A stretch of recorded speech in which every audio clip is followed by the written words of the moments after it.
All right, let's do this. Oh wait, you changed it already. Okay. Hi guys. Hi girls. Hi everyone. So episode 178, I'm pretty sure. Yep. Yeah. Ewan's onto it. So tonight we have the lovely lady, DJ Xtina.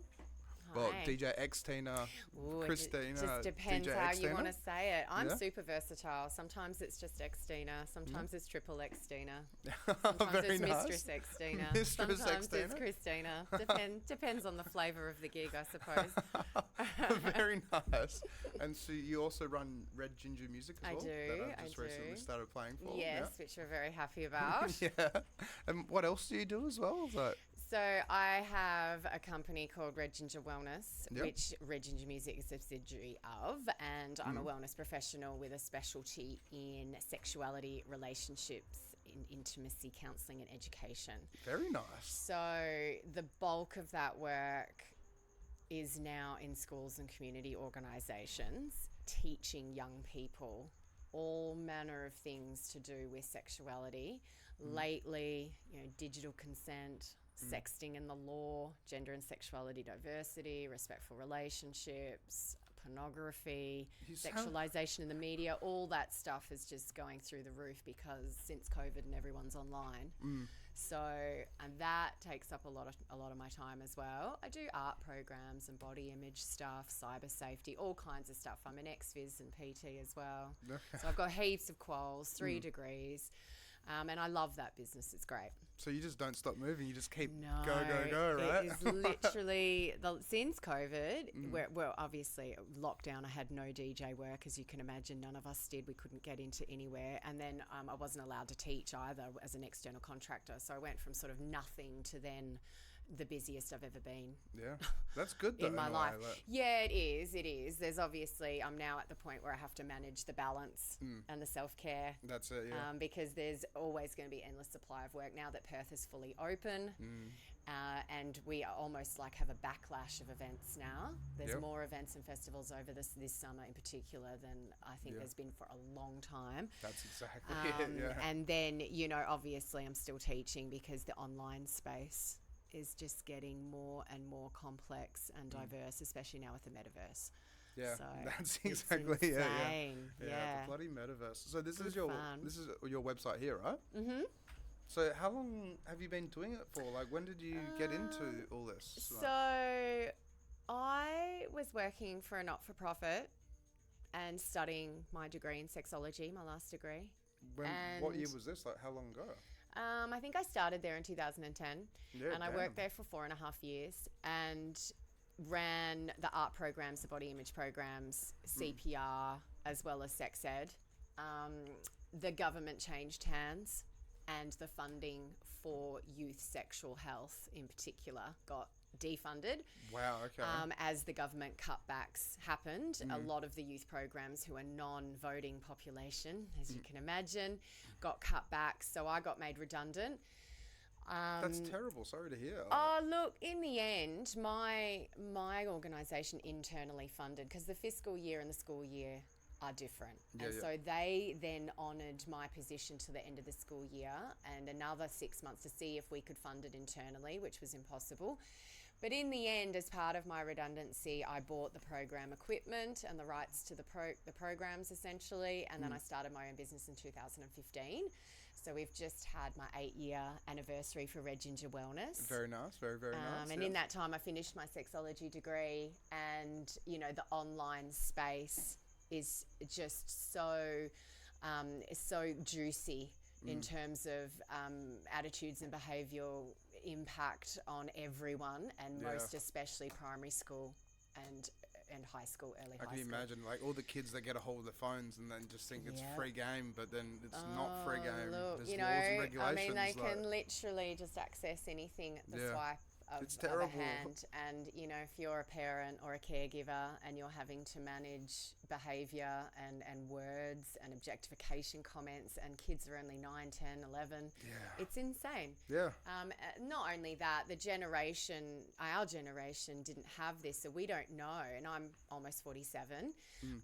We didn't we didn't have this, Yeah. so we don't know how to parent it. That's exactly it. And when you don't know how to parent, you get a lot of different parents sticking their head in the sand. A lot of them are putting the responsibility on the school. A lot of them literally just do not know the capability of what the phone can do. Yeah. It's crazy though, right? Because And like so we were born before all of this. Insane. Yeah. And all these kids are born with phones in their Oh, hands it now. is, as I keep saying to the parents, this is their world. Yeah. It isn't their world and our world or digital world and physical world. It is their world. Yeah. Apple have now just come out with their goggles, which superimposes digital onto the real world. Yeah. It is one world and it is their world, and we are inheriting and have created this world. So now we're inheriting all the problems. Yeah. I mean, It's so don't get wild. me wrong. I'm not anti-social media. I'm not anti-porn. I'm not anti-technology. Mm-hmm. But what I am anti is agenda behind addiction, Yeah. which is, purposeful algorithms to addict people, especially young people. Yep.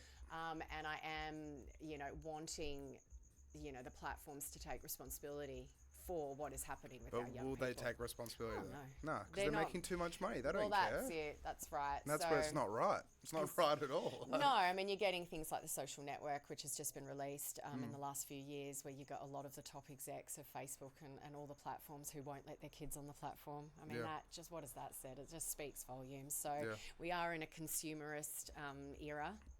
And unfortunately, if you've got a young person or even, you're a young adult, I mean, I counsel people in this space, and there's a lot of discontent. Yeah.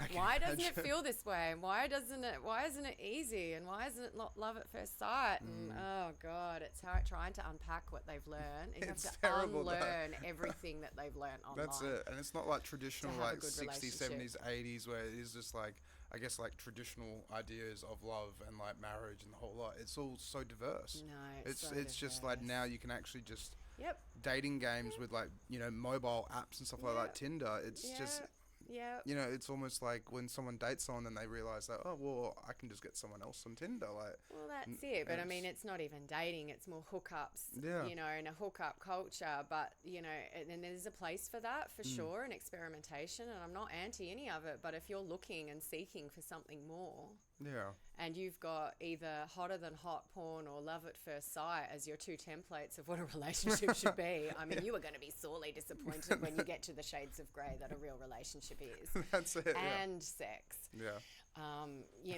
Pornography has its place, but as far as education on pleasure, particularly female pleasure, it's not a good pleasure teacher, because you got to get the camera in. You got to get the camera in, which means the bodies have to be apart. And, for female pleasure, having bodies apart like that, Yeah. almost always going to fail. Yeah. So, it gets, and for me personally, I'm definitely not a feminist, full-on feminist, but I would like, and it is my sole mission, to have more females in particular enjoy their bodies and enjoy relationships more than they're enjoying them now, No, I agree with that. especially with all the body image issues that get in their Yeah, brain exactly. as well. But, body image now for guys is just as bad. Yeah. No, 100%.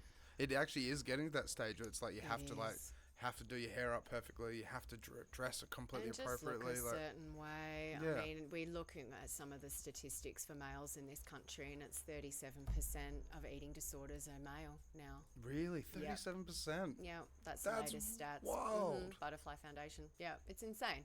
Can we Google that? It's So, insane. Butterfly Go Foundation. to Butterfly Foundation, eating disorders. Yeah, it's full on. I just did a body image. What did I do? I don't know. I teach parents like in, massive 200 people auditoriums or whatever, right? I teach health professionals and teachers to upskill on youth sexual health issues in Australia. I obviously teach young people as well. Certain organisations are more progressive than others, but I'm finding that, even the most conservative school, I teach at Zurich College, which is one of the most conservative Catholic schools in the state. And, I'm talking about sexting now with their Year 11 cohort. I'm talking about consent with their Year 11 cohort, all 150 of them. That's because crazy. there must be problems, obviously, if Yeah, I've that's got it. Catholic colleges coming back to me. Yeah, that's it. That's wild. It's a great, and every time I sort of think, the agency is actually going really well, and maybe I should give this sex ed a rest, because I've been teaching for a long time, specifically sexual education since 2010. Yeah, 13 years in the game is a long time. You know, but then, you know, I'll teach, and I just went to Servite recently, and I'll have a girl come up to me afterwards and say, this happened to me. Thank you so much for the talk. It's given me a lot of perspective. I know that there's options now. And, and you know, I've given her my business card, and the next minute I'm like, no, I can't give up that. Yeah. You know, there's not many sexuality educators in Perth. Yeah. I can imagine it is a bit of like a and niche because thing I've almost. been in the industry in Perth for so long, and I've been teaching in some of my schools for all of those 13 years. You know, there's a level of trust there. That's it, yeah. And, you know, I feel like I have a social responsibility to maintain that work. That's good though, because like that's the thing is like from helping the community like that and actually teaching, you know, professional the way to go about things. It's full on. Yeah, it's great though, and you know, it only takes one person to come up to me and say thank you, or that it's resonated with, and I've sort of renewed my faith that I should continue that path. So it's sort of at the stage where Reg into music, you know, most of your events are happening on the weekends, all of my teaching almost exclusively happening during the day, during the week. So it sort of does tend to be 7 days a week, particularly in the school term. So there's staff on both sides, which is, of course, another layer of work as well. So there's a lot of work, and it is my challenge this year because I have a partner as well and family. Yeah, to try and balance everything out. Yeah, to try and balance out and figure out what I can offload and what I want to retain myself, and where I sit, you know, in the scheme of things. Do I want to continue my face-to-face, or do I start bringing in other educators? That sort of stuff is a summer pondering as to how I'm going to proceed, because nothing's going to be dropped, I've decided. I still want to DJ myself. And I I absolutely love the joy it gives to all my DJs when they get to play some of these fabulous venues that are trusting me with their music schedule. So that, you know, and all the opportunities that they get as well from that, it gives me joy when they're really excited. You know, because I know what it's like when I want to play a venue and I've never played it before. So that's it. Yeah. It's well, where great. did all the music come into it then? Because if you've been doing this for 13 years, were you DJing 13 years ago? Or? No, I've always loved music ever since I was a kid, and I've loved electronic music specifically probably since my late 20s. I was sort of much more into original music. When I was, you know, 18, I was going to the hippie club, listening to The Doors and Pink Floyd, and you know, all of the old stuff. I actually thought I was born in the wrong era. My friends and I loved that music more, and 80s. But then, you know, I did a bunch of traveling and working and went to Canada, and I have a God family because my dad was in oil and gas. I grew up all over the world.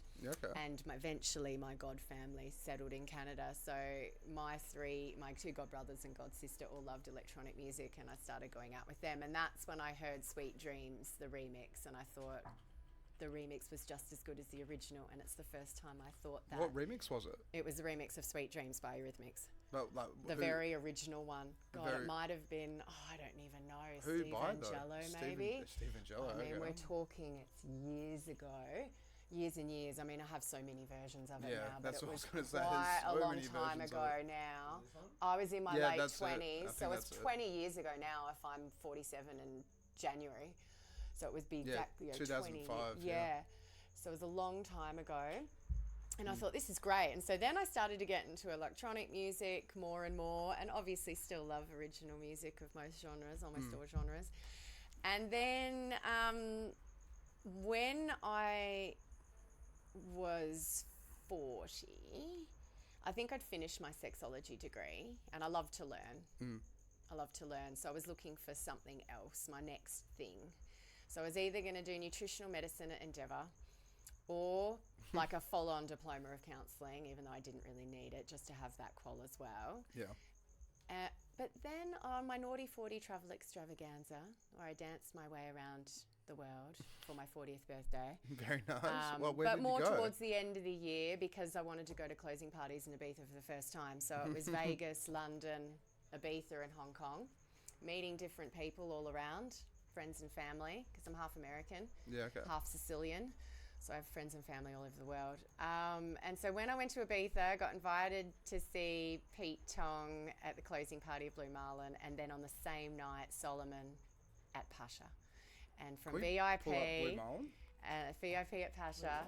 Blue Marlin in Ibiza, right? In Ibiza, yeah. So it was that, and then that night, Solomon at Pacha, and it was from the VIP that he just melted my face off with a melodic set that was 6 or 8 hours, and it was so good. I decided in that moment I was inspired to learn how to DJ. Very cool. Very cool. And so I'm telling some of my closest friend in the States, my Burning Man circle, and Olivia was like, not surprised at all. She was like, you're a control freak, Christina. We've just been waiting for you to want to get back behind the decks. And so no one was surprised. I was really underwhelmed by that.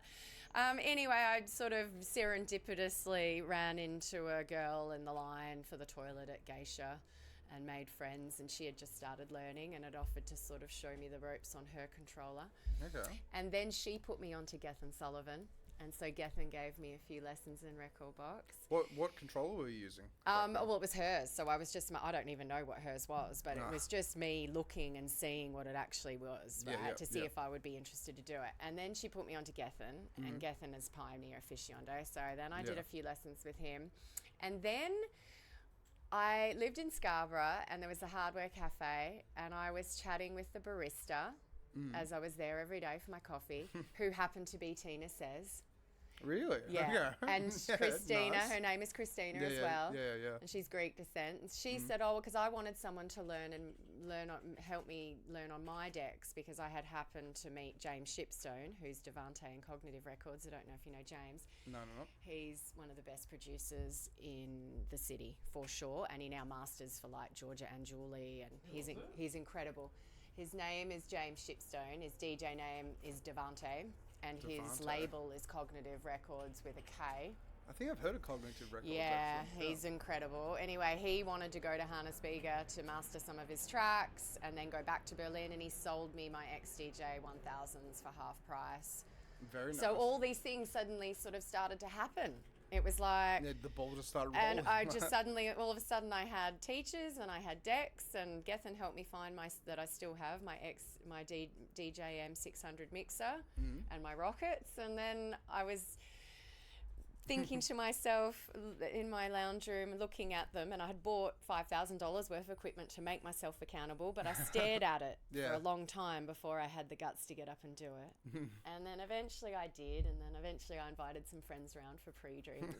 Very nice. Then eventually I would have all the pre-drinks and always play. Yeah. And then I wanted to go meet Solomon. When he came to Australia, I decided, I practice intuitive astrology as well, and I do readings for people. Okay. In fact, I do offer readings to all my staff, if you would like one. Yeah, maybe. Yeah. So I manifested on every new moon. So I saw Solomon in October, and then he was coming to Australia, but only Melbourne and Sydney in April. I manifested on every new moon that I was going to meet Solomon in person and tell him that at 40 he inspired me to DJ. Okay. And lo and behold, oh yes, I have. Wow. And I did. You actually met Solomon. Oh yeah. And then the next time I was in Ibiza, I met his sister, and the time after that, I then got invited into the DJ booth at Pacha and got to tell him that I was playing. So the power of manifestation sometimes. That's very cool. So I do have all the photographs. If you do go back far enough, they're on my Instagram. They're also on my Facebook as evidence, because there were photographs of me taken talking to him. Christina _DJ Xtina. But you'd have to go back all the way to 2018 is when I met him. April 2018 is when I met him. And so that was crazy. So all these things to affirm that I was on the right path. Now, when there is a promoter to 1000 events who brought Solomon to Melbourne and Sydney, and through the process of miraculously being invited backstage when he was playing at XE54 after the Warehouse, I met the promoter. And I'm now really good friends with Damien Gellet. We hung out that night, and Damien is the one that he's from Perth, and his mum lived 10 minutes from me. And every time he came to Perth, he came round for drinks, and he's my DJ Yoda. We would play music, he would watch me play and listen to me play, give me little tips. And then one night, he said he thought I was ready for a public viewing. And this is after the Mark Knight show. And I thought he was joking. Anyway, the very next week, I got asked by someone that I'd met backstage at the Mark Knight show. This is when Mark and Roger Sanchez and Krista Knight played at Port Beach just a few years ago. And someone asked me to play at their private birthday party. And I thought that they had spoken. But they hadn't. They hadn't spoken, no. And so I actually, because it was progressive melodic and deep house, I actually felt comfortable to say yes. I had been invited before, but I wasn't ready to play publicly. But that one felt right. And that is now Friends Club Australia. That was Jacques. Jacques used to play for Damo in London. Australia? That's the name of the event group. Okay, can we pull that up as well? I don't think I've heard of them. So it's Friends. It's Friends with a Z at the end. Yeah. Club Australia. They have a Facebook page. We're actually going to Mozambique next year. You're going to Mozambique? To play with friends because Jacques is African. That's cool. And so that will be my first gig in Africa, which I'm super excited about. That is that's amazing. So if you scroll down, there actually is very few spots. There it is. Yeah, so I'll be playing at that event. That's so cool. And so apply for a working visa for that? No. No? Okay. I don't think so. I think because I'm not sure that I'll be getting paid. Okay, right. Yeah. Right, which is totally fine by me. No, that's it. You get a free gig in Africa. It's totally fine by me. The heart gigs are something that you follow for your heart. Yeah. And then the other gigs is bread and butter gigs that you follow for the money. However, I do really love all music, so a lot of those gigs I love to do as well. Yeah. So yeah, I'm going to Friends in Africa. So he's a great DJ. He used to support Black Coffee, like he's amazing. Really? And he Black used to Coffee play as well. in London for Damo. Damo started the Southwest 4 Festival in London, which is one of the most famous festivals for ages over there. So it's Southwest Falls Festival? Southwest 4, I think it was called. Anyway, so Damo's wife wanted to have a baby and she was from Sydney, so that's why I moved back to Australia from London. But Jacques used to work for him and he wanted to get back into DJing. It had been 6 years and he had friends into South Africa and then he wanted to start Friends in Australia. So his birthday was the beginning of that. And that was my first public gig. That's amazing. And then from there, I had a friend, Manu, who threw a private house party for me for 60 people. And then the next gig was me opening the warehouse party after Jamie Jones in Sydney. After Jamie Jones? And that was Damo. So this party was a private. So Jamie Jones was playing for Damo at Home Nightclub in Sydney. And afterwards, he was holding a private warehouse party starting at 5 a.m. for the production crew, the DJs, and the friends.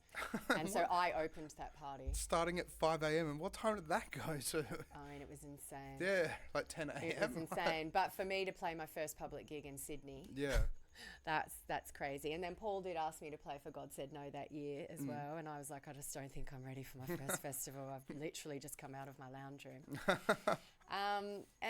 From there, it just sort of grew. I was playing public gigs for private and for friends. And then in January of 2000, of the year of COVID, Damo was bringing Imbernon and Dave Seaman to a boat party in Sydney called the Pirates of Sydney Harbour, and then an after party at Civic Nightclub, and he asked me to open the after party. So you were living in Sydney at the time? No. So you're over here. I flew. You're flying all over the place to go and do these gigs. That's amazing. And then I happened to be in Fiji as well. 2019 was a big year for me.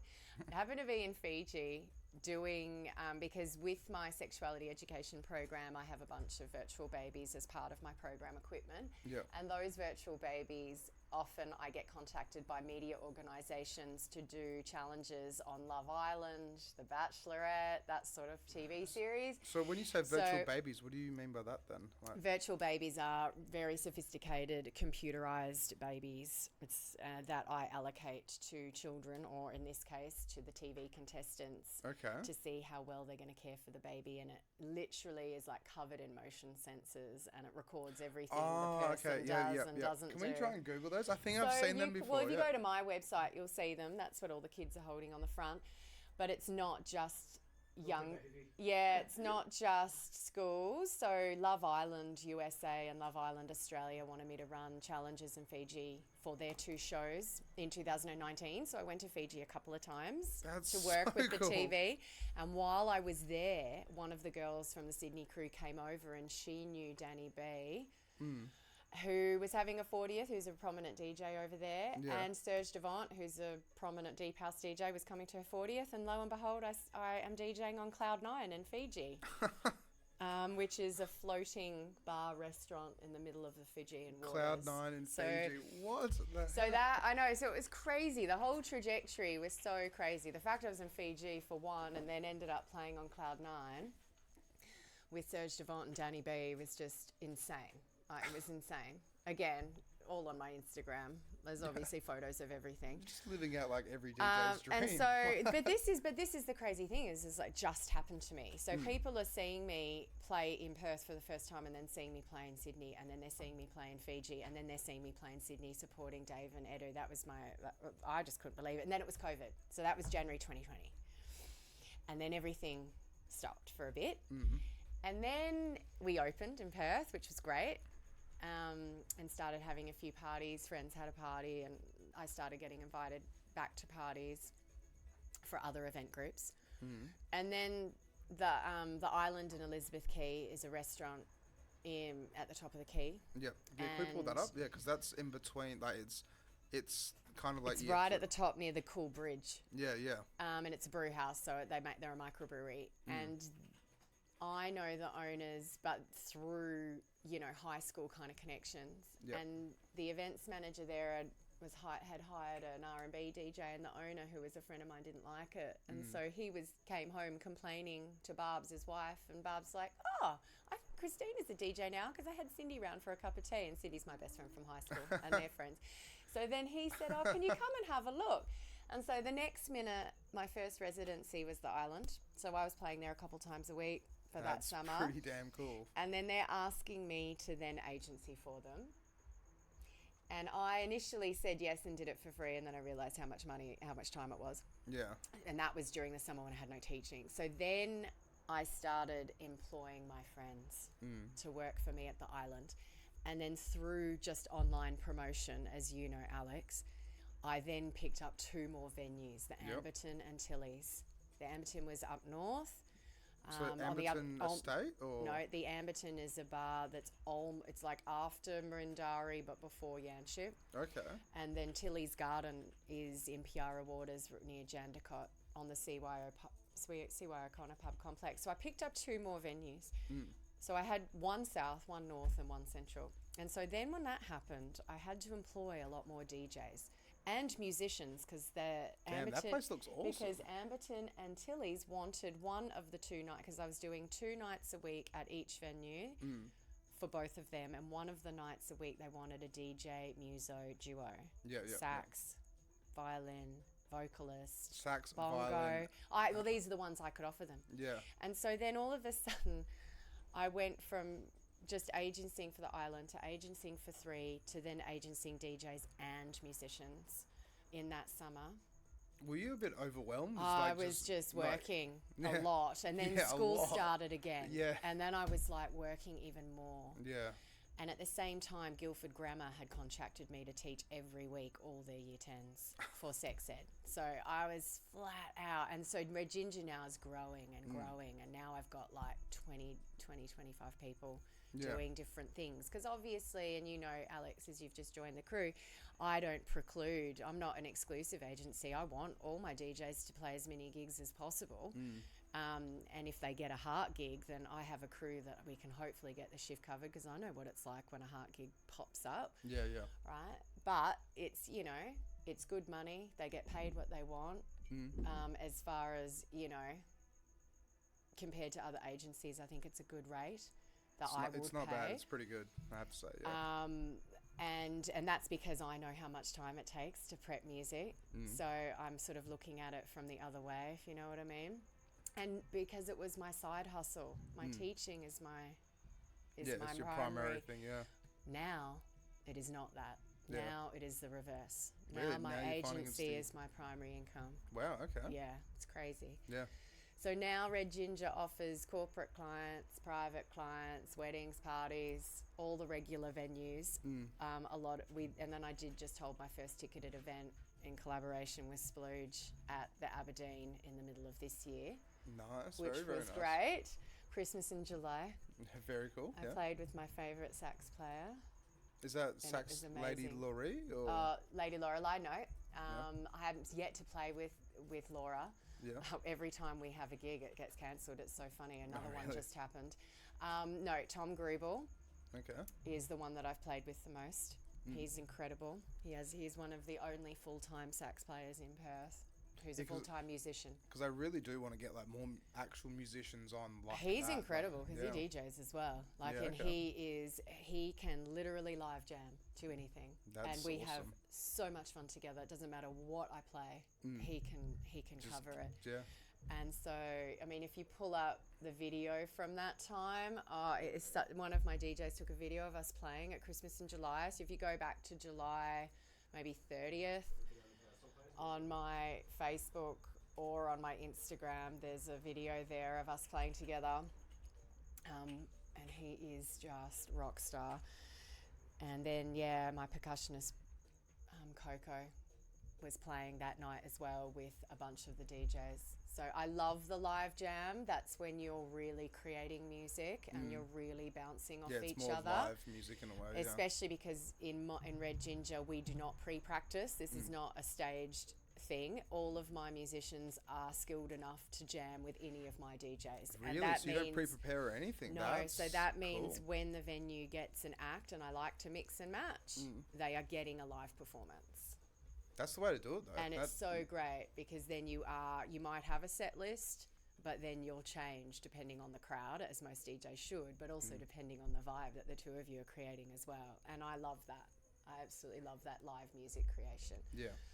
So, and he can do it. A lot of the DJs a lot of the musicians that I have will also play over commercial music, not just house music, which you're not going to have very many of either. Yeah, that's exactly it. Right? Yeah. So then from there, it's just grown. I've now played in Zurich twice. I just supported Orkidea. In Zurich? Yes. Damn. So when I, in 2000, Zurich up? so 2018, I was on the dance floor in Ushuaia. So it's Z-U-R-I-C-H. Z-U-R-I-C-H. Yeah. I was on the dance floor in Ushuaia and a girl came up to me and started talking to me. No, it's Zurich, Australia. It's Zurich in Germany, isn't it? No, it's Switzerland. Switzerland, yeah. Switzerland, it's the capital of Switzerland. Oh, okay, yep. Anyway, she came up to me, we started chatting, and we're now really good friends. And that was in 2018, so I just started my DJ journey. But of course, during COVID, Europe locked down, and she asked me to do a couple of live streams for her event group, which cool. is called Shiny People. And Shiny so People. then towards the end of our prison, right, she said, Christina, I want you to come and play for me. And I said, I haven't been out of the country for 3 years. Like, I need to get out. And so even though we hadn't opened yet, we were manifesting for me to play at her party in July. And we were supposed in Zurich. Yeah. And we were supposed to play, we were supposed to open in February, but we didn't. We opened in March, but then I booked my ticket and I played. It was awesome. That's and amazing though. Just had straight back out of the country all to go of and my soul sisters fly in from Belgium, from Germany, from the States, from London to see me play. So it was this massive reunion of all my friends who live international. I gotta say, it's just amazing that great. it's like you literally have friends all over the world, like just Well, from my hanging out. dad was a petroleum engineer and project manager, so he was living in Cairo. My parents were living in Cairo, Egypt, when they got pregnant with me. Yeah. Flew to Perth to have me, but only 6 weeks. Okay. And then we lived in Egypt for 5 years. And then we moved to Copenhagen. He was working for Maersk Engineering. And then we moved to Houston, Texas. Of course. Yeah.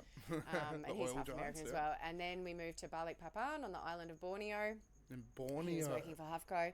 And then Alan Bond, who of course owned Bond Corp, saw my dad speak at a World Petroleum Conference, the OPEC conference, and he headhunted my dad to come and develop the whole of the Northwest Shelf.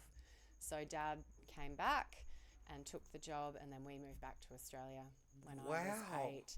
And so Dad retired when Alan went to jail. Really? Yeah. So yeah, all of it's still running. Yeah. Yeah, but that was my dad's project. He was That's incredible. crazy. I mean, he was a very, very intelligent man. Yeah, very skilled by the sounds of it. Yeah. Yeah, went to uni on a full scholarship to the Colorado School of Mines when he was 16. Yeah. For basketball, football, and academic. He was 6'5". It was incredible. And so he had the most illustrious career all over the world. Yeah. So that little snapshot I gave you was just the bit of my life, but he had a very long career. So. But that's crazy though, because I can imagine how you got the travel bug basically. Oh yeah, well that's how I travelled. grew up. We moved country every year. So obviously I've got a lot of family in the States. I've got a lot of family in Italy. Yeah. Where Mum's from. But then I went to international schools. Yeah. And I then travelled as soon as I became an adult. I worked in Canada, I worked in the States, I travelled the world for like 7 or 8 years after I finished my Masters before I came home. So I was living in the States, it is a home of mine as well, before my dad got terminally ill when I came home. Yeah. So, but then when he came, when I got home, I stayed home because the terminal cancer which was supposed to be 6 to 18 months, they gave him, it was 6 years later. Because he was a don't tell me what to do type of personality.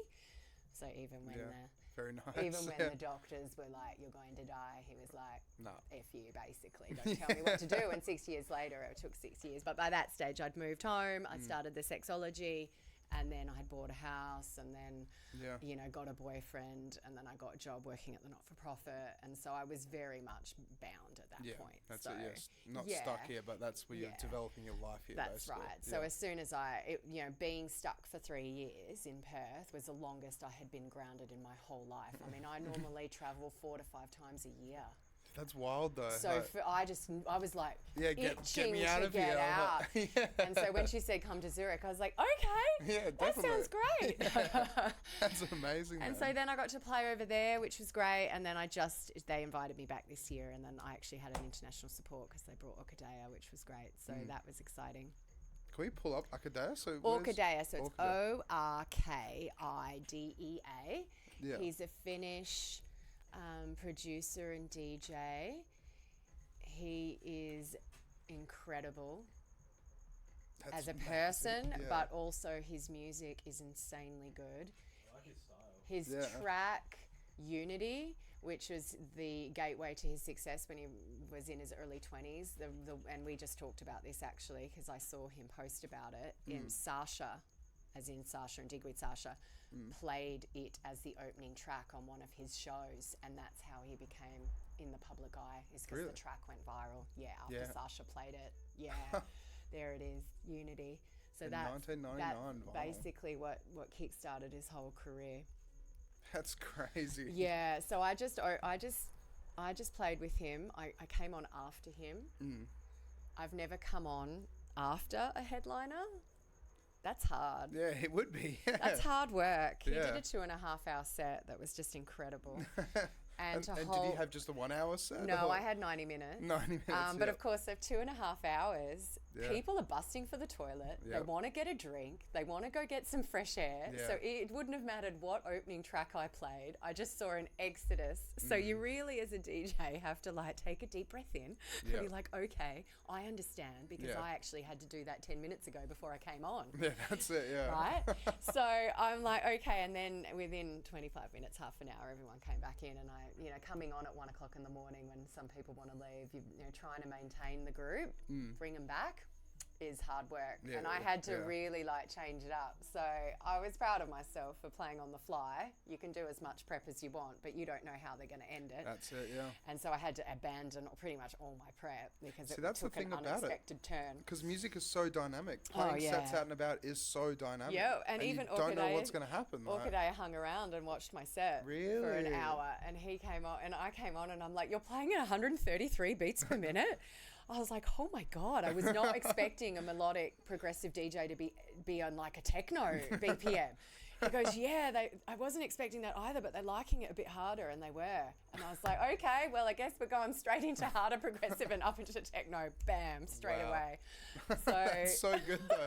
For him to come up and just tell you that, it's like, oh shit, all right, let's do it then. Well, you just have to be adaptable, right? Yeah. And so if that's what the crowd wanted, That's there's, it. then that's what the crowd's going to get. So I played maybe, I don't know. But that's what a good 5 DJ or 6 would do. tracks, that's right, of Yeah. harder progressive, which was a signature on my sound. I really love Middle Eastern influence, and so I started with an RG track, RG and Goon Gum track called Pantheon, and Can we it's got Google this really track? Because strong I vocal. love trying to find music from around the world. Oh, Right. it's so great. It's such a great, it's got deep bass line. It really resonates with me and my sound. It's called Pantheon, Pantheon. And then can you send it directly to by me on Facebook? RG and Goom Gum. And RG's pretty new to the scene. I love his music. He's been signed by Afterlife, which is Taylor Vuss's label. Yeah. And his music I absolutely adore. And so just- I started my set with this because it's got a really strong vocal and a really deep bass line, and it screams Xtina. So we went from there, played a few sort of similar-ish tracks, and then went straight into techno. That's crazy though. That's so good. Like, and so that's amazing as well, because like you have such a broad taste of music. It isn't just like, say just German techno, or it isn't just like, No. Australian techno, or like bits and pieces all around the world. It's like I love literally music. Middle Eastern. I love music. Well, I grew up in Cairo. Yeah. So you can imagine all the chanting, because they pray 5 times a day, and it's Yeah. all like all of the temples, like it's projected all throughout the city. So I sort of thought, no wonder I like this Middle Eastern influence, because that's what I was listening to for the early part of my life for Yeah. 5 years. Yeah. That's so good. That is so cool. It sort of took me a little minute to figure out why I'm loving this music so much. Like Stan Kolev I love, and Matt and Caspi, and Orkidea does a few, with that sort of riff. And Afterlife now I've signed quite a few like RG that have this sound coming through, which is sort of chanty and ritualistic. I love that side of it. Do you ever find that sometimes, like with the music that you play out for these specific events, that you don't get the chance to actually play this music out at other events at all? Like, I think I started my DJ career with just harp music because that was a hobby. It was a hobby, right? So I was always, and I had nothing to lose, Alex. I could not believe I was getting the gigs I was getting, and so I had absolutely nothing to lose. I was just playing my music. It was literally an expression of my soul, and if people didn't like it, they didn't like it. But luckily, like Damien Gelle, he absolutely loved my sound. And he was like, I'm loving this combination, because I won't just exclusively play that sound. It's sort of woven in. Yeah.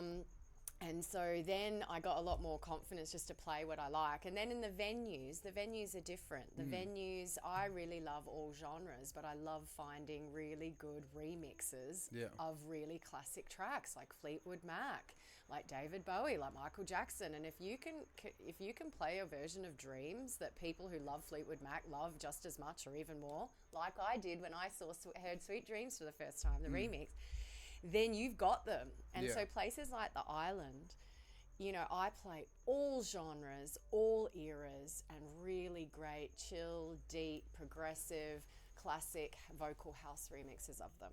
And people love it. And so that then means, feeding into weddings, feeding into corporate, where you do have really diverse clientele in the same function. Yeah. You really do have to cater to everyone. Because you find as well, like with weddings, sometimes it does lean towards more commercial and originals in a way. Yeah, absolutely. But if you've got a really good remix of it, then people will take the remix. Yeah, that is will. very true. They'll take the remix as well. Yeah. I have a remix of Dreams by Fleetwood Mac that's got a massive piano riff in it, and Really? it's just the best thing. And I love the original, don't get me wrong, but this one is a dance floor remix. Yeah, and okay. people absolutely love it. The piano riff, that It's sounds got amazing. a massive piano riff in it. And so, that sort of, and so then I would weave those classic tracks into my sets as well for my harp music, because everyone loves a sing and everyone loves a classic. And so then it sort of became this, crossover where I was sometimes weaving in progressive house and deep house to the Island, but majority commercial remixes. And then in my harp music, majority non-commercial, but then weaving in a really great classic remix. Yeah.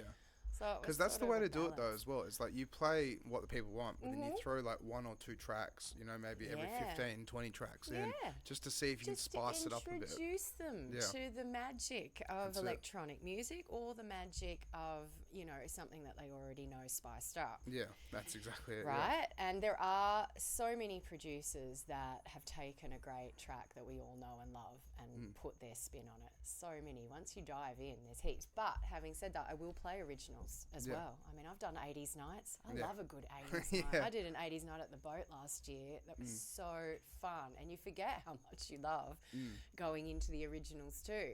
Or I'll do a blended. I'll do remixes that are electronic, and I'll do originals. How do you find it with Perth as well? Because I almost feel like we are stuck in a bit of a originals bubble in a way, which isn't so much of a bad thing. Yeah. But at the same time, it's just like majority of the people still want to listen to Venga Boys kind of thing. Yeah. Like when it comes to party time. I guess that's where I will start with electronic music, right? Yeah. But playing my remixes of originals. Yeah. And then if the crowd is loving it, I will just continue.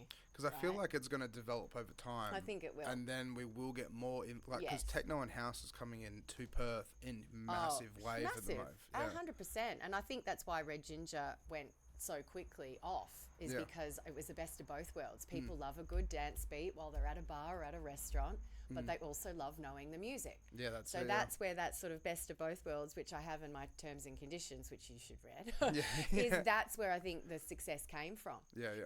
But I do say to my DJs, everyone's got to have their own flair, and if someone wants an original, then you play it. That's and it, if yeah. you don't have it, plug Spotify, your phone, into the back of your mixer and just get it done. I mean, we have non-house music venues that we get the privilege of playing house music in. Yeah, yeah. Right?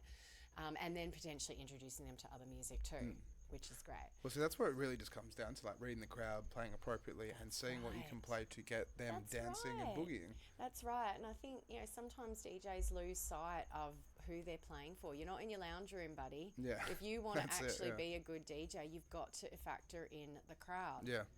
Well, see, I've always been taught. It's just like, look around and like, what can you play to get that girl dancing? What can you play to get that old couple in the back That's grooving right. along or singing along? Somewhere like the island, they'll have a 60th birthday party and a 21st birthday party on the same night. They have lots of different areas that they section off. Yeah. They'll have, my friend's having her wedding reception there next week, and I'm DJing at the island for her wedding reception. Yeah, that's pretty And cool. so, Though. That's do you know all what right. I mean? So it's like, well, that's a great thing about the island is that I love them, they love me. I recommend them to my friends to have functions. I get to play the functions. It's just like, Yeah, it's just a revolving circle almost. It's good. That's yeah. right. And it's the same with Mindari. I mean, there's so many great venues up there. Plus, there's all the corporate events on the boardwalk where they have all the festivals. Yeah.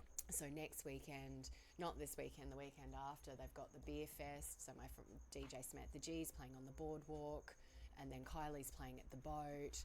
You know what I mean? And then at New Year's, we've got boardwalk. I'm playing the cabana. Sam's in the boat. Davey's in the Indian Ocean. We've got a full takeover. Yeah, that's pretty cool. It's not bad. Of the whole place. Yeah. And it's great for the management because all they're doing is dealing with me. Yeah, that's exactly it. Instead of multiple companies, They multiple go- different agencies. Exactly. They deal with me. yeah. I'm on site. I'm managing all the gear. I'm managing all the staff. I'm the one finding the quality DJs for them. They don't Yeah. have to do the big search. It makes it so much easier.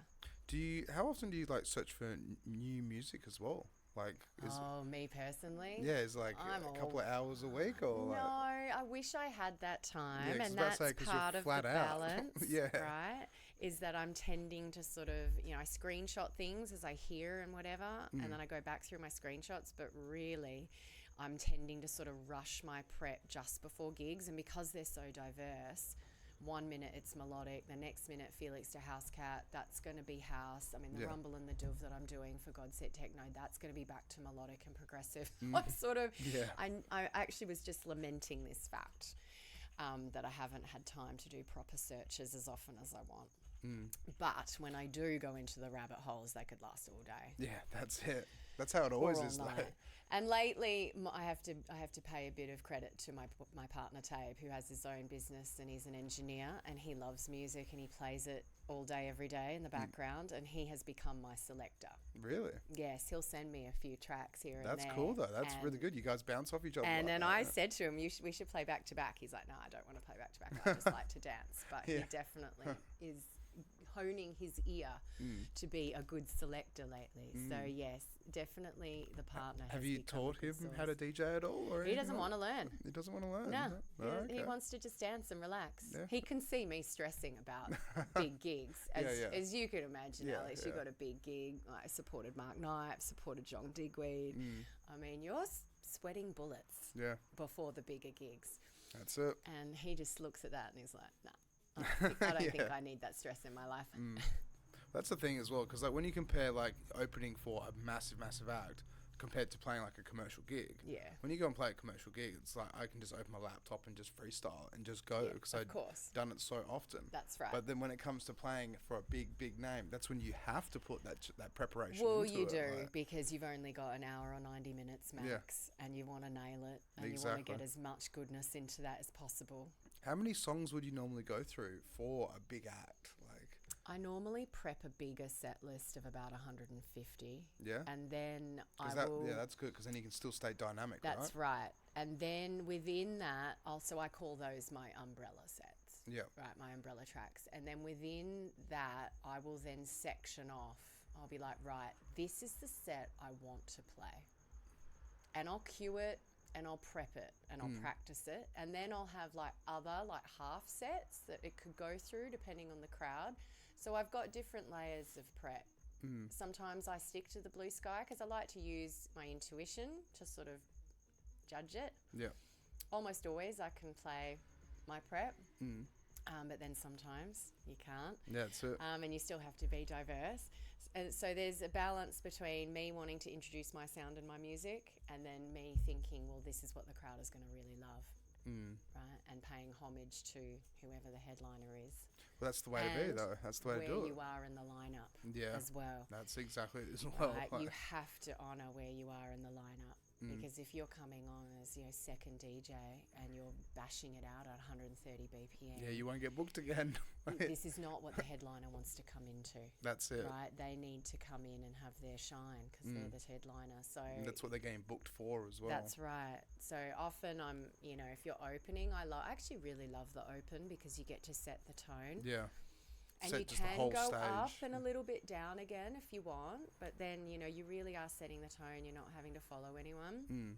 So, but yeah, for Felix, I'm playing at Geisha on the 10th for Lockdown Promotion's second birthday. Can we pull that event up? That's right. It's just been announced. Saul Bliss is on the lineup. Oh, Saul.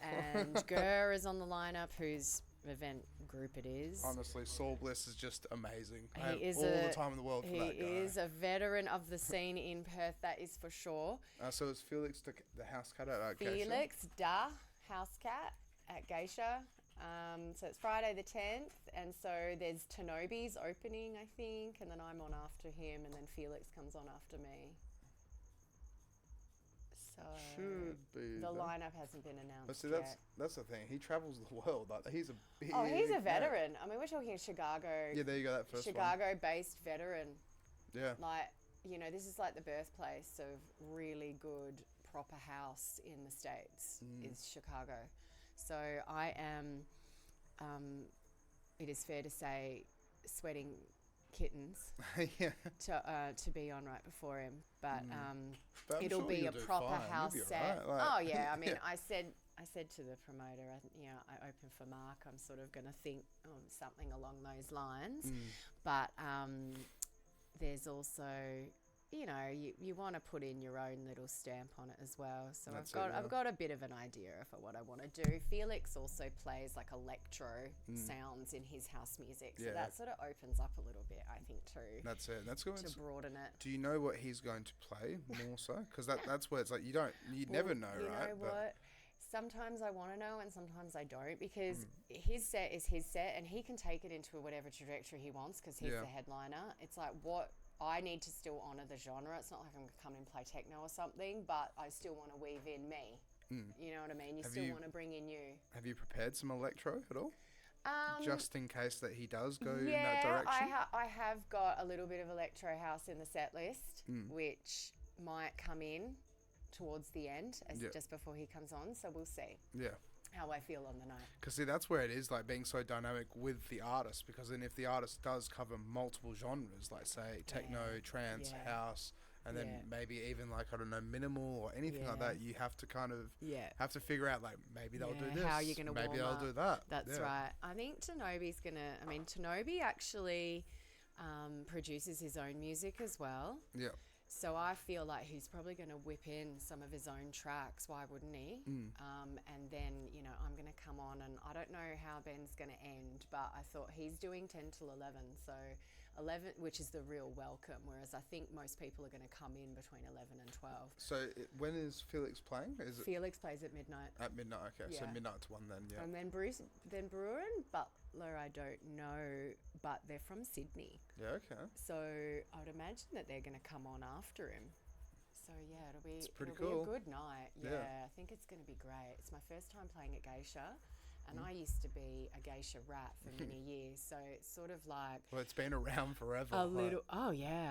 Sort of like a little bit of a head fuck, really, that I'm going to be playing at this place that I've danced on that dance floor for a decade and a half. Well, they've just renovated it a bit. They've put new lights in there. Amazing. They've fixed up the DJ booth. They put in not on the wall anymore. It's actually like on the side. Yeah, I haven't actually been in for a long time, so I'm kind of excited to go in, and I've got a few friends who've already bought tickets to the show, so that's so good. It's going to be fun. And then a couple like Kylie and a couple of my DJs are coming. Kylie and Lady Angie are coming to the show. They've already told me, so it's great to have some Red Ginger support and to see some familiar faces in the crowd. It makes me feel a little bit more calm. Yeah. Have you ever looked at maybe doing producing at all or anything like that? I have had a dabble in Ableton. It's so complex though sometimes, right? And I do have the outlines of my first track. And I sort of thought to myself, I know what I'm like with my sets, and producing was like the rabbit hole inside Pandora's box. Yeah. And I thought I would literally just have to do it intuitively, which is how I made the first track, because I would drive myself crazy with perfectionism. So I literally just went to Stan Kolev's like sample pack, and I just went that one, that one, that one, and that one, and I just did it completely by feel. Yeah, okay. Which is why I got into DJing in the first place, was to give my hamster a rest. Yeah. And to just play by feel and relax. That's not how it is though right now. That's it, yeah. It's just so flat out. It's gone completely back into hamster state. So yeah, I would like to do more with producing and learning of the program, but it takes so much time. It is. It's just like a completely different ballgame. It's insane. But I have, after that first lesson in Ableton, and thank you to Cadence, who's a DJ in Sydney, who gave it to me, I have so much respect for producers. Oh my God. Yeah. So much more respect. I'm like, is this what they do? Oh my God. Isn't that right, Ewan? Holy God. Should I do the plug? I'm like, wow. I really want to do the plug though. You can if you want. Okay, so Ewan actually teaches people how to make music. In Ableton? Ableton. Oh, man. And on top of that as well, so he's got a degree in music production, right? Audio engineering. Yeah. The music that Ewan makes is absolutely insane. Like it's more glitch hoppy kind of stuff, but it's just the definition of putting the hard yards in to be able to spit out absolute perfection from this guy. Like, the other way out. I did producing first and then DJing. And then DJing afterwards. Yeah. Which, I don't know. Oh, it doesn't matter which direction you go in. Yeah. But like just the music that he makes, amazing. It's like, because I tried producing for 4 years and I struggled with it. Yeah. I don't know what it was. Like no one taught me. I just watched YouTube tutorials before bed and tried and tried. Try and do it. But it's just like I was just good at DJing, but to try and actually create a melody and create a drum beat and the whole lot, it's just completely different. Trying to teach yourself a program that complex and learn the language of it, it takes too long. That's why I went to my friend Jules. I was like, oh, good God, because he can whip out a track in like half an hour if he's inspired. He's insane. Yeah. I remember going, what were we doing? Oh, I think it was that Dave Seaman weekend that I was there, and he literally came to a smash on, which is after the crack on, and he just rocked up with this new track and popped on the decks and played this awesome track, and he goes, I just made that this afternoon. I was like, oh my God, some people do just get it. Yeah. But yeah, I'm too much of I have a problem making decisions sometimes and too much of a perfectionist, so But the thing is, you've already got so much on your plate anyway. So that's the thing about it. I know, and I can't complain. Like, I keep complaining that I'm too busy, and then I'm like, as my partner says to me, but you're the one that's making yourself busy. You can say no. I'm like, I can't say no. What am I going to say no to? Felix? Don't be insane. Yeah, that's it. Rumble?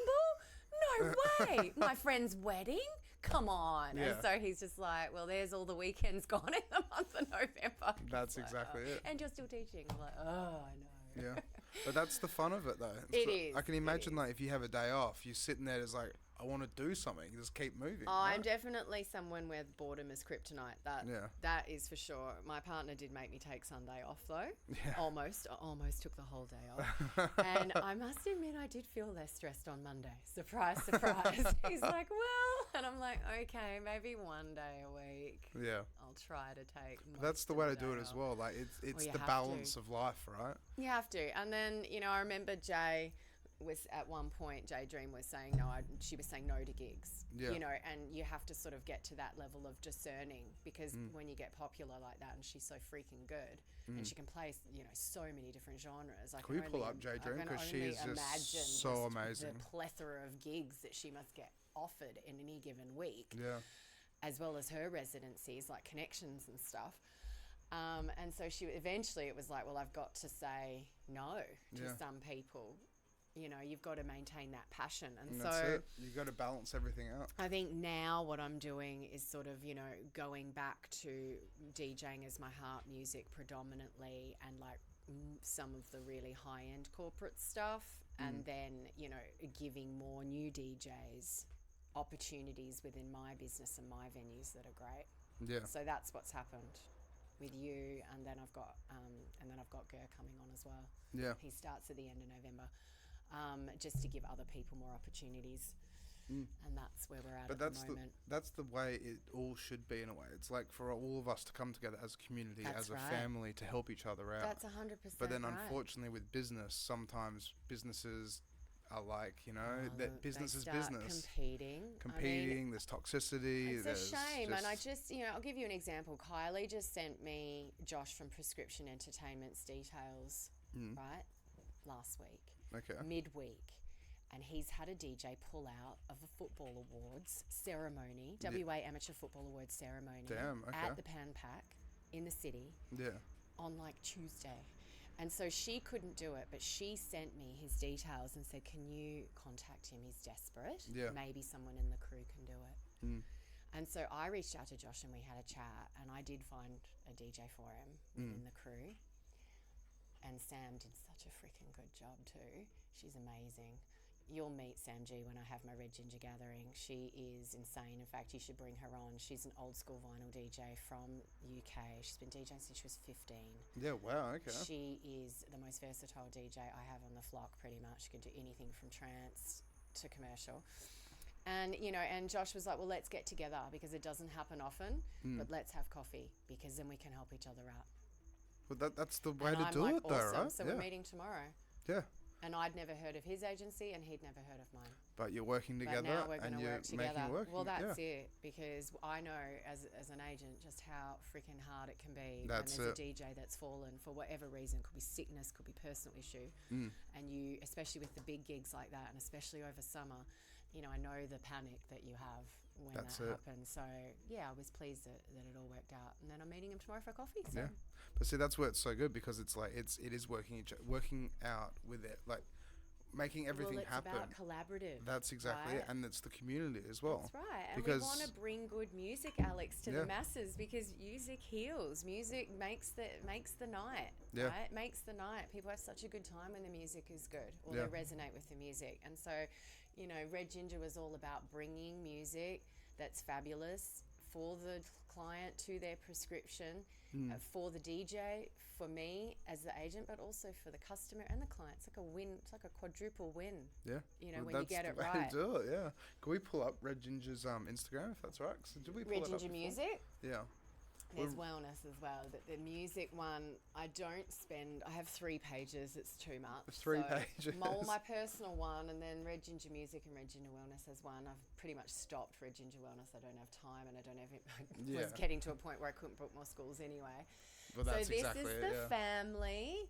Every week I post the promo of which family members are playing at That's a whatever good style venues. as well for the Instagram. So we have, different weeks have different busyness. Obviously, it's been the winter, so it hasn't been super busy.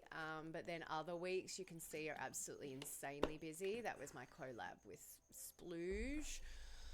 And so then, it's over the summer we have quite a few of the family working every week. Which is great. At the moment, my regular venues are the Hyde Perth, which is the amazing pool bar restaurant on the first floor of the Adnet Heart Series Hotel in the city. Yeah, okay. Mindari Marina, all the different venues there. Yeah. They do open the Cabana, but not until summer. I think last year it opened at the end of November, but we'll see. The weather is so warm right now. Maybe they'll open it early, not sure. So there's That's the it. Hyde. All the gigs for Scarborough have just started opening up because it's so warm. Because it's just been insanely warm. Yeah. So, and then the Island Elizabeth Quay. So they're the three regular venues, but the Mindari is obviously sort of venue within venues. The boat we do every Friday, Saturday. Indian Ocean, we do special events. Cabana, when it opens, I'm doing Melbourne Cup there and I'm doing New Year's there already. But I'm hoping that we will get the contract to do the regular Friday, Saturday, which we did last year. And then the Boardwalk is where they do the festivals, which we're doing. I've got the Chili Festival next February. Sam's doing the Beer Fest. Oh, very nice. On the 28th. I've actually done the Chili Festival. Have you? Yeah. It's good fun. Yeah. I love doing the Really fest. loved it. You got a great view and it's got all these beautiful stalls and there's great vibe with everyone there. And then the Pavilion, which is their private function room. Yeah, okay. Next to the Cabana, which has, we do all the drag queen the drag queen bingos with Dean Misdale. Yeah, very nice. And Red Ginger, so we do that, which happens roughly once a month in the PAV. Do you find as well that over the year, so in winter it will get quieter, and that's where you kind of you're trying to give as much work as you can to the DJs that want the work, but then it's just the work's kind of not there sometimes. A lot of DJs take time off. Dave McCowan works for me, took a couple months off. He went overseas. Max Landy decided to stop for a while. You know what I mean? So there's actually a lot of DJs who go away and want to have some time off. It actually works well. As far as the regular venues, I still had the boat every week in the island. So it's sort of a little bit less, but those two venues was almost hardly any change. Yeah. What did come up was the 21st. I had a lot of 21st come up this year. So yeah, it was a little bit more quiet, but I wouldn't say it was a massive decline. Yeah, because that's what's so running an agency must be just so flat out, just trying to consistently talk to people, make phone calls, it's just a lot texting, of communication. emails, it's a lot of communication, back and forward, just consistently, just managing so many different venues, just to see what their plans are, what the go is. Do you have a notebook or anything to actually keep tabs on what you've talked about? I have my OneDrive, and that's dedicated to Red Ginger Music and DJ Xtina. So on there I have my spreadsheet, which is pretty much who can work, which venues want gigs and private gigs. All my payment is done through there. So I've got my master's in management business, so it's pretty nutted down. Yeah, that's good. And people such as yourself, my DJs have their own folder. We have a shared music folder. For somewhere like Hyde that wants Latin House, the Hyde DJs have a Latin House shared music folder. So it's pretty dialed in. Yep. I have terms and conditions. As much as it seems quite formal, it's not that formal. Once you get going and make sure your name's on the roster on the nights you are available to work, you'd be surprised how easy it can actually be. It's only when I have to chase DJs that don't put their name in. And I'm like, can you work for me in December or not? What's going on? And they're like, yeah, I just haven't put my name in. I'm like, well, if you want a gig, you got to put your name up. Otherwise, I'm going to just be booking the same people who know how to use the spreadsheet. Do you know what I mean? Yeah, that's it, yeah. But yeah, no, overall, it's the business side is pretty dialed in. I've pretty much managed it. There is a lot of communication though. Yeah. And you just have to be onto it. I don't like to let my inbox build up, and I don't like to let any of my notifications build up, which is why I'm working a lot. Yeah. So, but that's just a function of me. I mean, I like to be in communication. I like people. I like chatting with all my DJs and finding out how the night went. It's almost like a social Sunday morning. Hi, Alex. How was the boat? Was it fun? Yeah. You know what I mean? It's almost like a social catch up as well. And how was the vibe? And was there any problems? And, you know, it's both for me. It's not just It's work. just staying in contact. Yeah. It's just me being in contact with my crew who are my family, and most of them are my close friends as well now. And, you know, we're all just working together and making it happen, yeah. And also, you know, within Red Ginger, if someone can't fill a gig, Max would often contact me and say, can any of the crew do this gig? And, you know, and so we will, you know, often get gigs come in that aren't through me, that are from the family too. And that's nice as well, because then we share. Yeah, that's a good way to do it, yeah. I do like to manage that, because often I haven't told the crew my plan for the venue. It hasn't gone up on the calendar, so I'll often have to say, Alex, don't post the gig in that feed. You've got to tell me first, because I haven't actually updated all of the calendar yet with all of the spots that I need filled. Okay, and I don't want my DJ suddenly working for all these other people when I still have gigs that need to be filled. Yeah. So that's sort of one thing that I ask, is that it comes through me, because I'm obviously privy to a lot more than the crew is before it happens. But apart from that, it's pretty good. We do share a lot. Yeah. It's great. Well, that's the way to do it, though, yeah. But see, that's where, as well, like for me, like I've already got other things that I'm doing, but then I try and do as much as I can at the same time. Yes. But like, you know, I've been in the industry for 10 years. Yeah, so, for a long time. So you know how it works. Yeah, that's it.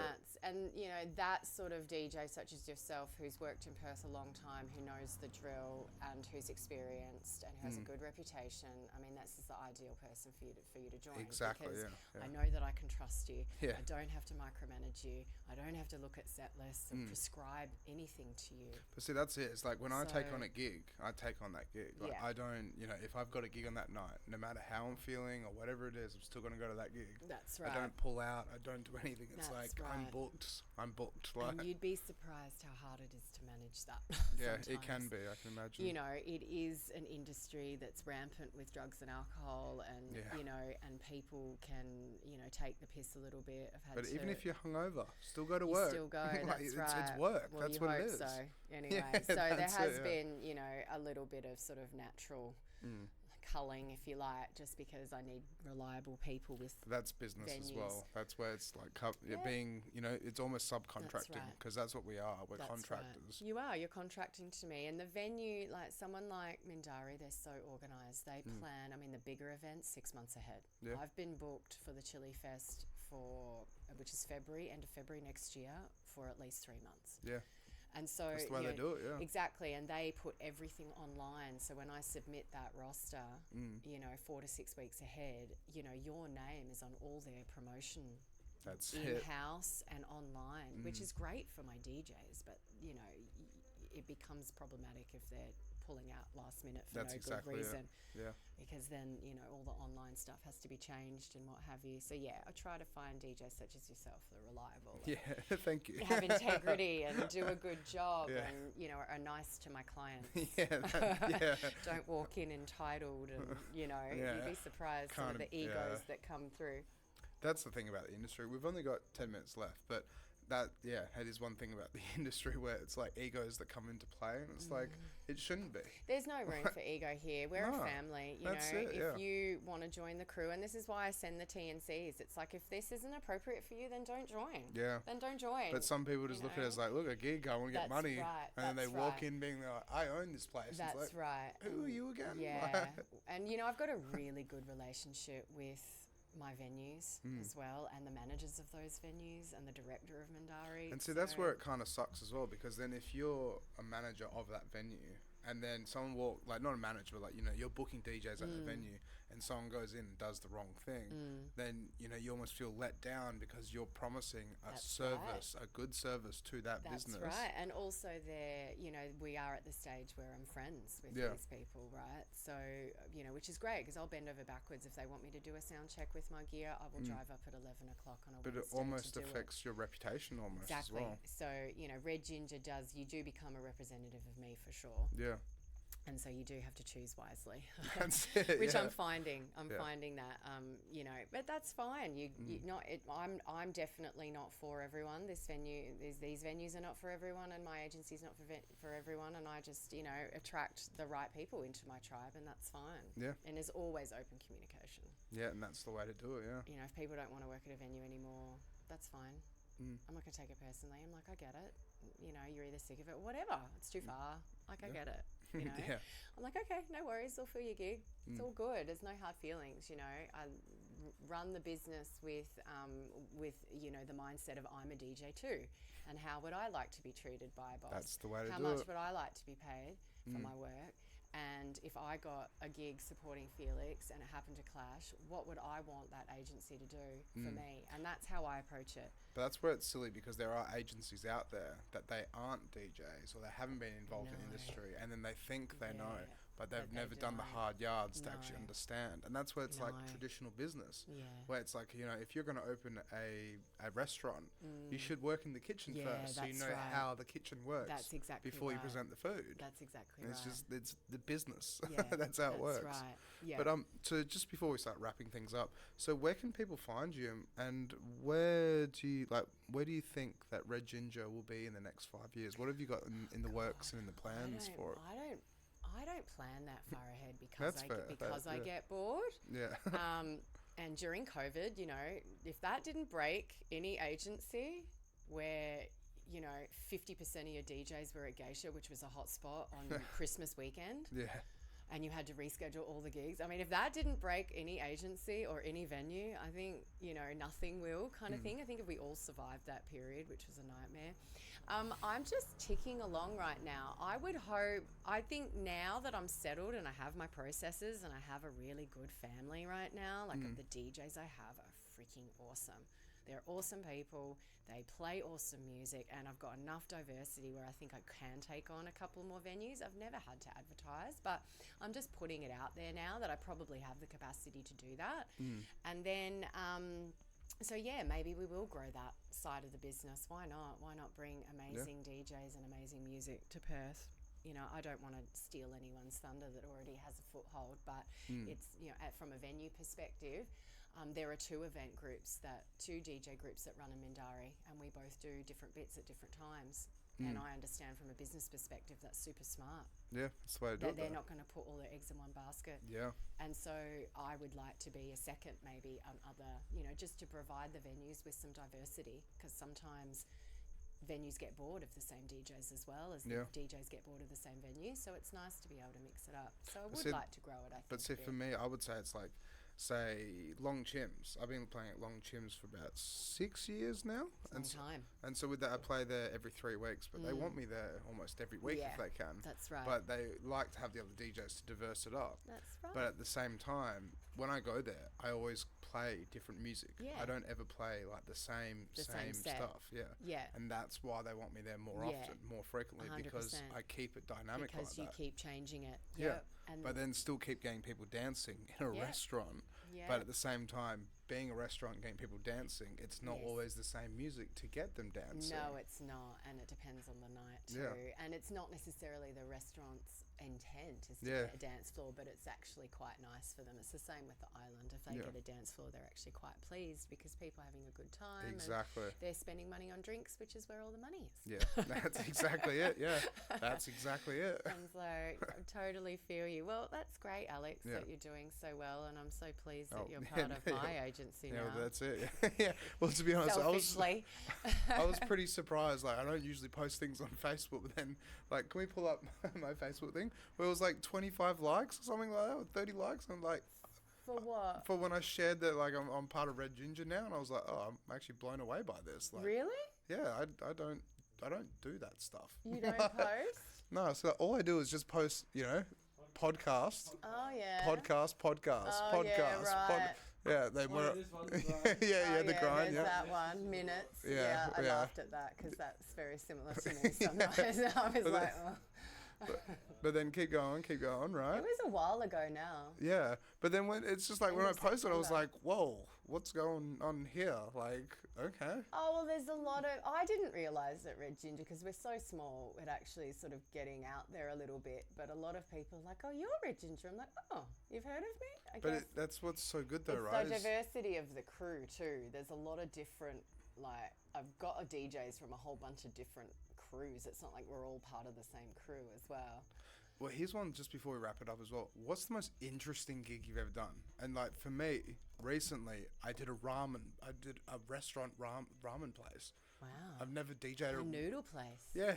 What did you play? So it was called Barry Rumour in the city on Barrack Street, and it was a fun gig. But at the same time, it was kind of like people are literally just eating lunch, like. And what? why did they want the DJ? So it was their 5th year of running in Perth, and I think it was like the 3rd year in a row of being the best ramen in Perth as they well. were celebrating. Yes, they were doing a big celebration thing, but I'm like in the corner DJing, playing music. I'm like, Well, people are eating noodles. this is just ramen. Oh, that's so It's funny. like it's a cool place. Well, but at least you same- get to play what you want then. There's no no, pressure. it was very specific Oh, what I was had it? to play. Oh, okay. So it was kind of like 120 to like one. Oh, Yeah, it's right. 120 plus basically. Well, just, yeah, you don't want to go crazy at lunch. Well, that's what was whack because they wanted me to go crazy, but they didn't want it to be full on. But they still wanted, party, Scarborough, beachy kind of. Yeah, right. And that's where I was confused. It's Okay, like this they- is yeah. 2 o'clock in the afternoon on yeah. Thursday. Like, yeah. All right. Did it go well though? Yeah, it went well. Yeah, it went interestingly well. I had a gig I've had a couple of gigs there actually, but it's shut now. Academy, which is the fetish bar in North Perth. Academy. It was called Academy. Okay. Yeah, and it's shut now. It's closed now. What bar was it called? It's again? called Academy. Oh, so Academy, but then at Fetish. What did you say? It was a fetish bar. Oh, Fetish bar. Yes. Oh. It was a fetish bar. There you go. Ah. And so I played. My friend Manu's a promoter, part of the Blaze crowd. He was I having know an Manu. yeah, so he was he's cool, playing. dude. He was organising an event, and Local I kink bar. opened it because I wanted to play during the shibari. Obviously, I'm a sexologist, so I Yeah. was like, I'll open your event as long as the shibari's on when I open. So I opened his event, and he had burlesque, and he had fire performer, and he had shibari, and he had acro yoga, all these performances, as That's well cool. as DJs like back to back all night. It was great. It was That's- super fun. So that was interesting. Because I, as many the DJ, was events, sort of watching the show, but I was also curating music for the act as well. So like kind of like that Shibari 101 rope Yeah, of so beginner's Shibari introduction. was the opening act, which is Japanese rope tying, bondage essentially, but in a really artistic way. And Okay. so we had Dan Cabinoli, who's one of the premier tyers in Perth, tying a girl, and everyone's sort of watching that, and I'm playing songs like Keep Control and My Boy. So very interesting.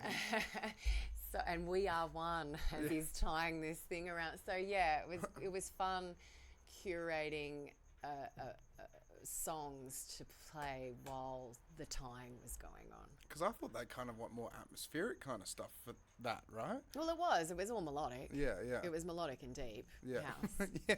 Yeah. So then, what was it like? Like, did he just casually do like casual Saturdays at Academy at all? Or was No, it always just events? It was just an event he was holding there. Yeah. Okay. Yeah. Yeah. It was just an event. He was holding a ticketed event there. And it was right as we sort of got to 50% capacity we were allowed Yeah. in the bars, and he had already sold more than 50% of the tickets, so he was like having to have a line outside and actually count people as they came in and out because it was right after we released. That's cool. So okay. that I do remember that. It was quite a fascinating night. Yeah, it would have been. Yeah, it would have been Because awesome. you've never sort of stressed about selling too many tickets. He Yeah. was stressing about selling too many tickets and not wanting to infringe because it was a massive fine. Yeah, okay. So Then, he yeah. was running around quite stressed, but yeah, that was probably one of my most interesting Yeah. sets. I that can had to imagine, play. yeah. Yeah. But that's cool because you can kind of tick it off the bucket list of like memories Yeah. of like, Oh, you yeah. travelled around the world, but at the same Yeah, time you've but it's DJ'd for a actually- Shibari yeah, performance. Like, exactly. It was super fun. See, I actually can't wait because so a good friend of mine, he's throwing a house party this Saturday. Yeah. And so it's called BDSM Carnival, Creepy Carnival. Yep. It's the 4th year in a row he's running it. But then with that, he's actually got a live shibari performance as well. So, and usually what he does, he gets everyone who's outside to sit around, gets everyone to be quiet, and just like creates this atmosphere of just shibari because it is art. It is. Oh, it's full on art. I mean, when I was doing my sexology, we had a couple from the Perth community come and talk to us with a full PowerPoint about, Can we Google shibari just for people that don't know what it is? About their craft, about their art, about their photographs, about him from the tying, her from the submissive. It was fascinating. Yeah. Because it is basically just like intimate, like tying up a rope. Yeah, so it's bondage essentially. Yeah, bondage. It's the tying up of a human by another human. Yeah. And the origins of shibari, as described by this couple, they went all the way back to the samurai using it as a torture technique back in the day. Really? But some people were not tortured by the tying. Some people were stimulated by the tying, and offshoot happened of that, and that's the birthplace. That was sort of the birth of shibari as we know it now. Yeah, very cool. It is cool. It's very cool, and it's fascinating to hear the whys and why people do it, and the art behind it, and the sexual gratification component on both sides. And well, see, that's it. Like the first house party I went to, that same party, but it's 3 years ago, when I went to the very first one, and actually seeing that, and it's like it's all quiet, and just watching it, it's like it was kind of performance. It's performance based, but it's almost like wow. Yeah, I mean, it can be a performance, but it'll also be something quite intimate, just between two people in a very private way, or a group in a very private way. That's exactly it. But there are people like some of the shibari masters in Japan. I mean, there's people that like line up. Really? To get tied by some of the masters, yeah. Damn, okay. Yeah, I mean, see some of the photographs are insane. It's like getting your Scouts knots on steroids. Yeah. And, very sexually intended, a lot of it, but some of it is just performance intended. Yeah, that's which, it. When you think about it, that's just sex in general, isn't it? But we've just run out of time. We're 1 minute over, but honestly, though, thank you so much for coming on. You're welcome. It's been so enlightening, and even like at the beginning when we're diving into teaching like sex ed and sexting and all the other things that we're going through, of just like how important it is to try and educate this younger generation on what is right, what is wrong under the legal eyes almost. Yeah. Because that's where it is so terrible, right? Where it's like, when, say, someone shares messages, photos, videos, whatever it is, that's illegal. And they don't know that they're crossing the line. I mean, some of the penalties are like for the image-based abuse laws that you're talking about, are 3 years in prison, yeah, that's 15 grand and fines. Yeah, and, it's terrible. Some of them will be on the sex offender registry depending on the ages of the exactly. victims. Or the participants. So and that's where it's wild as well. It's like if you find your old phone from years and years ago when say you were in school, and you were in high school, and then you go through your phone and you're like, damn, this is old photos of someone you went to school with. The best thing you can do is delete all of it and throw that phone out. And then go through your deleted folder and delete. Yeah. Oh yeah, 100%. And a lot of the kids just have no idea that. Yeah. And because the pornography laws have not been changed at a federal level since the technology has gone through the roof. And so technically, a lot of the content that our young people are producing is 100% against the law in this country. Yeah. But we don't have enough resources to be able to pin everyone. But then should we be pinning all these young people when they're only 13? Of course not. No. We need to rewrite the laws. That's exactly it, yeah. But, since COVID, obviously a lot of resources of government funding has been focusing on that. And luckily we got the image-based abuse laws in just before that happened. Yep. But that is the next bastion, I think, is the child pornography laws need to be rewritten in light of young people and our technological advances. Yeah. I mean, it used to be that if you wanted to make a porn, you needed to be old enough to buy a video camera, old enough to know how to use it, in an analog way. You had to find a young person, you had to put, you know what I mean? Yeah. It was like, it's tough. Yeah. Whereas now, everyone's got a video camera. That's it. You just whoop, bang. Yeah. Photo and video straight off the bat. It's fascinating. It's fascinating Yeah. stuff. Well, thank you so much for having me. No, it's all good, yeah.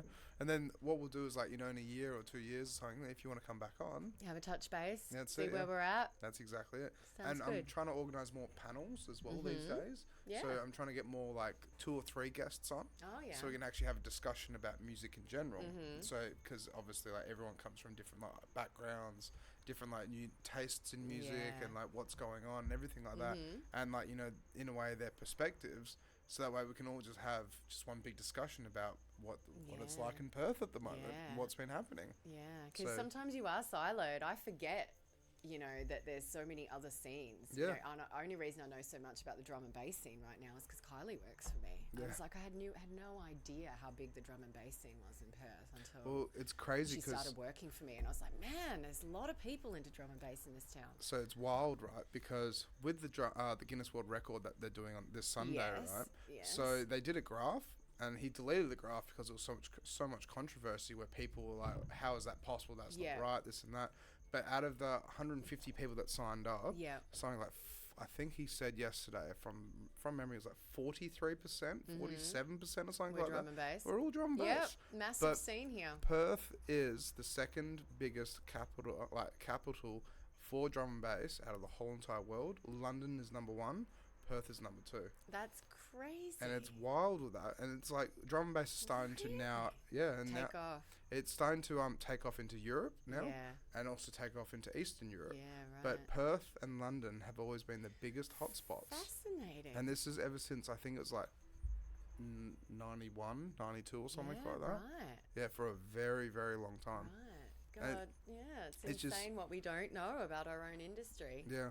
But that's where I think it's because there were so many Brits that migrated over here, and they 100%. brought the drum and bass, the jungle sounds, all that kind of stuff over here, and it just flourished. Yeah, I remember seeing Kenny Canada drum and bass gig at like the Indian. This is like one of the biggest drum and bass DJs that you can get known to man, and he's playing this teeny tiny like pool bar with really like devoted crowd. Yeah. And I had the pleasure of being there with a couple of friends, and I thought, man, there's some drum and bass heads in this town. But again, it wasn't until Kylie, who is Astrid Fox, like one of the best drum and bass DJs we have in the country, started working for me, and I was like, holy God, exactly what you're saying. It just mirrored it.